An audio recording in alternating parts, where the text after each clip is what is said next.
శ్రీ రేణుకా ఎల్లమ్మ తల్లి జ్యోతిష్యాలయం భార్యాభర్తల సమస్యలు, ప్రేమ సమస్యలు, కుటుంబ సమస్యలు, వ్యాపారంలో నష్టం రావడం, మనశ్శాంతి లేకపోవడం, అనుకున్న పనులు కాకపోవడం, కోర్టు సమస్యలు, నరదృష్టి, సంతాన సమస్యలు, పెళ్లి కుదరకపోవడం, ఆరోగ్య సమస్యలు, వాస్తు, ఇంటి సమస్యలు, విదేశీ ప్రయాణం, ధనం నిలకడ లేకపోవడం, మీకు ఎటువంటి పర్సనల్ సమస్యలు ఉన్నా జ్యోతిష్యం చెప్పబడను. కోయా గురూజీ లక్ష్మణ్ రాజు గారు. Cell number 8466923012.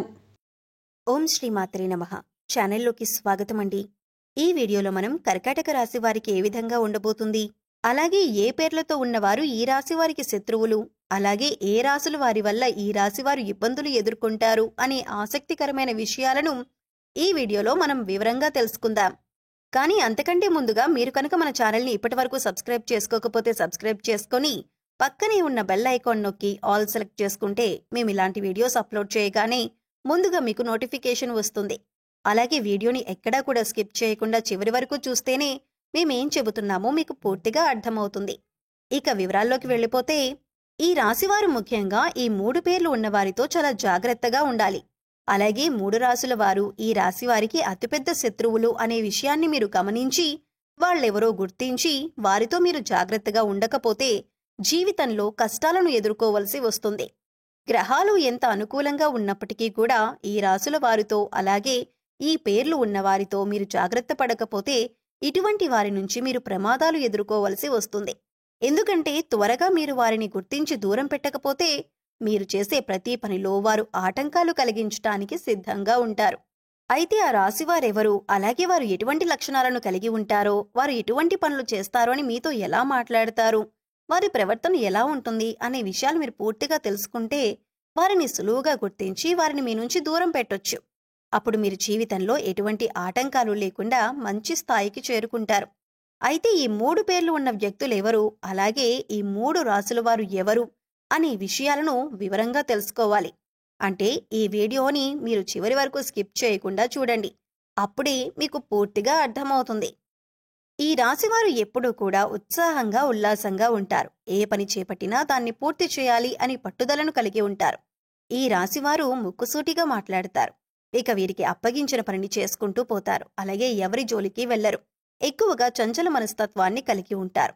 అంటే స్థిరమైన ఆలోచన ఉండదు. వీరు ఇతరులతో నమ్మకంగా ఉంటారు. అలాగే ఎదుటి వాళ్లు కూడా మీతో అలాగే ఉండాలని అనుకుంటారు.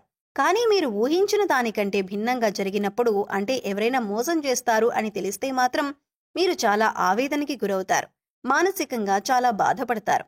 దీని కారణంగా అనేక సందర్భాల్లో ఈ రాశి వారికి ఎదురు దెబ్బలు తగులుతూ ఉంటాయి. అలాగే మీరు చాలా సున్నితంగా ఆలోచన చేస్తూ ఉంటారు. అంటే ప్రతి చిన్న విషయానికి కూడా ఎక్కువగా ఆలోచిస్తూ ఉంటారు. ఒక్క మాటలో చెప్పాలంటే మీరు చాలా సెన్సిటివ్గా ఉంటారు. చిన్న చిన్న విషయాలకి మనసుని కష్టపెట్టుకునే సందర్భాలు చాలా ఉంటాయి. ఇక్కడ ముఖ్యంగా మీరు తెలుసుకోవాల్సింది ఏంటంటే, ఇటువంటి సందర్భాల్లో, అంటే మనసు బాధపడిన సందర్భంలో కానీ, లేదా ఎక్కువగా మీకు కోపం వచ్చిన సందర్భాల్లో కానీ ఎటువంటి ముఖ్యమైన నిర్ణయాలను తీసుకోకూడదు. దీనివల్ల మీరు జీవితంలో కష్టాలను ఎదుర్కోవలసి వస్తుంది.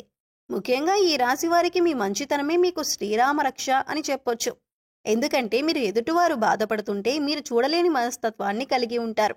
ఇటువంటి మంచితనం మిమ్మల్ని ఎప్పుడూ కాపాడుతూ ఉంటుంది. కష్టాల్లో ఉన్నవారికి మీరు సహాయం చేయాలి అనే ఆలోచనని ఎక్కువగా కలిగి ఉంటారు.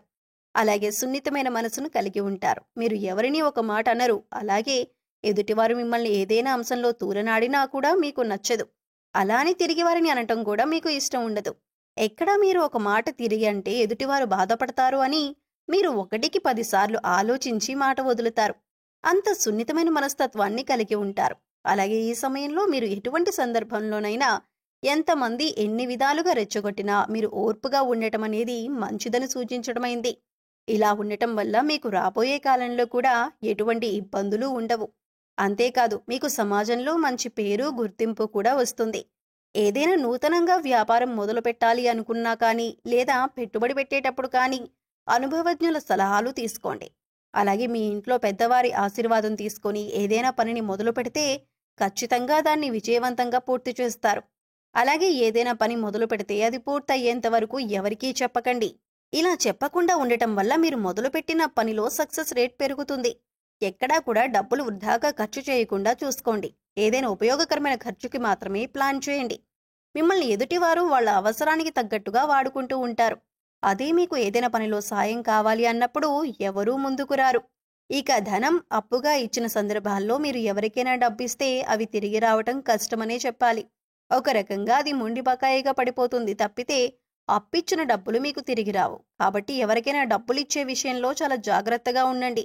ఇక మీరు ఎవరినీ కూడా గుడ్డిగా నమ్మకూడదు. మీకు ఏదైనా కష్టం వచ్చినప్పుడు ఎదుటివారితో చెప్పటం కంటే కూడా దేవుడి దగ్గర చెప్పుకోవటం చాలా మంచిది. ఎందుకంటే దేవుడి దగ్గర చెప్పుకోవటం వల్ల మీ కష్టం తీరేందుకు మార్గాలు మీకు దొరుకుతాయి. అంతేకాదు మీ కష్టాలను విన్న భగవంతుడు మీకు కష్టాలను వెనువెంటనే తీరుస్తాడు. ఎందుకంటే ఈ సమయంలో మీకు దైవబలం కూడా అండగా ఉంటుంది. ముఖ్యంగా మీరు మాత్రం ఈ సమయంలో మీలో ఉన్న నెగిటివ్ ఆలోచనలను తీసివేయవలసి ఉంటుంది. అంటే నేను ఈ పని చేయగలనా, నాకు ఈ ఉద్యోగం వస్తుందా, నేను ఎక్కువ డబ్బులు సంపాదిస్తానా, నేను ఎదుటి వాళ్ళకి నచ్చుతానా, ఇలాంటి ఆలోచనల నుంచి మీరు బయటకు రావాలి. అప్పుడే మీరు జీవితంలో అనుకున్నది సాధించగలుగుతారు. ఇక ఈ సమయంలో మీరు కొద్ది కాలం పాటు కన్య, వృశ్చిక అలాగే మిథున రాశి వారితో కొద్దిగా జాగ్రత్తగా ఉండాలి. అలాగే వీరితో ఎక్కువగా మీ పర్సనల్ విషయాలను షేర్ చేసుకోకుండా అవసరమైనంత వరకే మాట్లాడటానికి ప్రయత్నించండి. కొంతకాలం పాటు గ్రహస్థితులు మళ్లీ అనుకూలంగా ఉన్నప్పుడు పరిస్థితులు చక్కబడతాయి. అలాగే ఈ సమయంలో మీరు కేపీ అండ్ కేహెచ్తో స్టార్ట్ అయ్యే పేర్లు ఎవరైతే ఉంటారో అటువంటి వారితో మీరు జాగ్రత్తగా ఉంటే సరిపోతుంది. అది మీ ఉద్యోగంలో కానీ, ఇరుగు పొరుగు వారు కానీ, స్నేహితులు కానీ కొద్దిగా వీరితో ఈ సమయంలో జాగ్రత్తగా ఉండండి.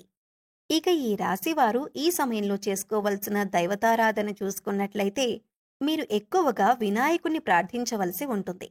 ప్రతిరోజు వినాయకుడికి స్తోత్రాలు చదువుకున్నట్లయితే గణపతి యొక్క అనుగ్రహం మీకు పరిపూర్ణంగా లభిస్తుంది. మీరు చేపట్టిన ప్రతి పనిలో ఆటంకాలు లేకుండా పూర్తవుతాయి. ముఖ్యంగా ప్రతి బుధవారం వినాయకుడికి గరికను సమర్పించండి. మీకు వీలైతే గరికను మాలలాగా తయారు చేసి స్వామివారికి అలంకరించండి. అలాగే అనారోగ్య సమస్యలతో బాధపడేవారు సూర్యుడికి రోజూ ఉదయాన్నే నీటిని సమర్పించి ఆదిత్య హృదయ పారాయణం చేసుకోండి. ఇలా సూర్యుడికి నీళ్లను సమర్పించే సమయంలో మీకు దొరికితే ఆ నీళ్లల్లో ఒక ఎర్రటి పువ్వు, కొద్దిగా అక్షింతలు వేసి నీటిని సమర్పించండి. ఇక ఈ సమయంలో మీరు పాటించవలసిన పరిహారాలు చూసుకున్నట్లయితే ప్రతిరోజు కూడా రావి చెట్టుకు 16 ప్రదక్షిణలు చేయటానికి ప్రయత్నించండి. ఇలా చేయటం వల్ల మీలో ఉన్న నెగిటివిటీ తగ్గిపోతుంది. మీలో దైవశక్తి మరింత పెరుగుతుంది. సో చూశారు కదండి కర్కాటక రాశి వారి గురించి.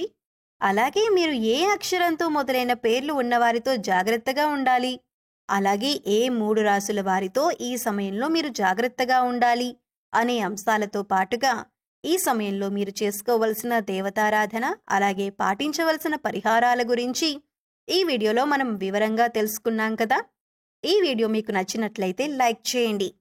మీ ఫ్రెండ్స్ అండ్ ఫ్యామిలీ మెంబర్స్లో ఎవరైనా కర్కాటక రాశి వారు ఉన్నట్లయితే వారితో ఈ వీడియోను షేర్ చేసుకోవటం మర్చిపోకండి. అలాగే ఇప్పటి వరకు మన ఛానల్ని కనుక సబ్స్క్రైబ్ చేసుకోకపోతే సబ్స్క్రైబ్ చేసుకొని పక్కనే ఉన్న బెల్ ఐకాన్ నొక్కి ఆల్ సెలెక్ట్ చేసుకుంటే మేము ఇలాంటి వీడియోస్ అప్లోడ్ చేయగానే ముందుగా మీకు నోటిఫికేషన్ వస్తుంది. మరో చక్కటి వీడియోతో మళ్ళీ కలుద్దామండి. ఓం శ్రీ మాత్రే నమః.